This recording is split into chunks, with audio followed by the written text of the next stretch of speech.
as for the landlord and tenant bill, that you will see from the time the Attorney General was going through various sections, you could see from the faces of even some of the landlords and tenants here, everybody was already claiming ownership of certain sections.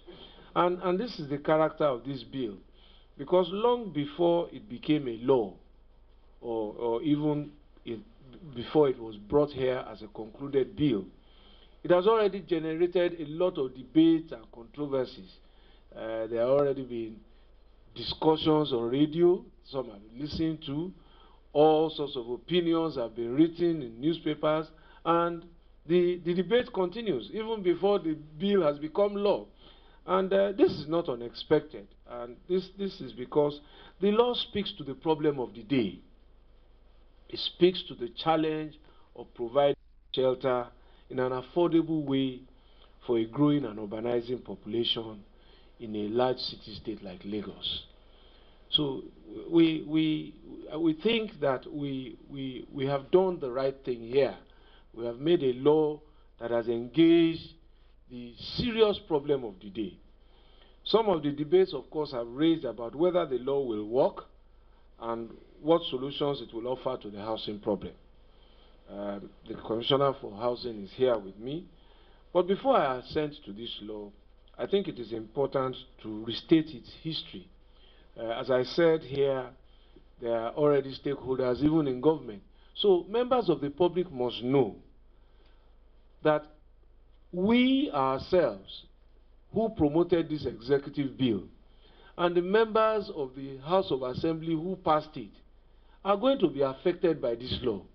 Some of us are landlords. Many of us are tenants. Some of us are also lawyers.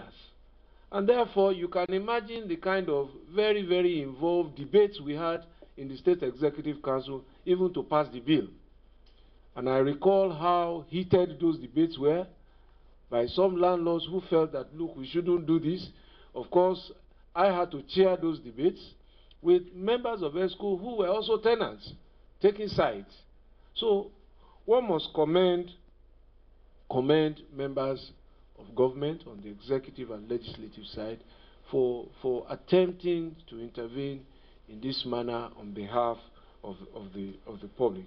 I can only imagine how difficult it has been for 40 members of the House of Assembly too, made up of lawyers and tenants and landlords, to have reached a consensus.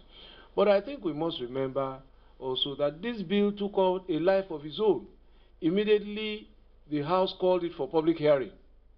Everybody participated. And I think the bill that we have today is a bill that is demonstrative of what the people of Lagos want.